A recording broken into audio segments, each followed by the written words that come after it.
ఈ వాక్యం వింటున్న బిడ్డలారా, సముద్ర జలాలు ఇంకిపోయేటట్లుగా చేశాడు పూర్వ దినాలలో. ఒకవేళ ఈ వాక్యం వింటున్న నీ బ్రతుకులో నీవు అనుభవిస్తున్న సమస్య సముద్రం అంత విస్తారంగా ఉందా?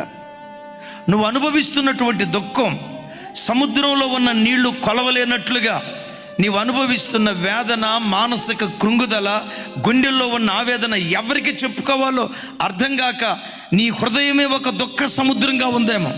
అయ్యా, ఒక సమస్య, రెండు సమస్యల సముద్రం ఎంత విస్తారంగా ఉంటుందో విస్తారమైన సమస్యలు నా చుట్టూత ఆవరించేయ్యా, ఇదయ్యా నా పరిస్థితి అని ఒకవేళ ఎవరైనా కృంగిని స్థితిలో ఉంటే, పురాతన కాలాలలో యెహోవా బాహువు లేచినట్లుగా నీ విషయంలో లేస్తే సముద్రం లాంటి విస్తారమైన సమస్యలు కూడా క్షణంలో ఇంకిపోయేటట్లుగా దేవుడు కార్యం చేస్తాడు. నువ్వు చూస్తూ ఉండగానే, నీ కళ్ళు చూస్తూ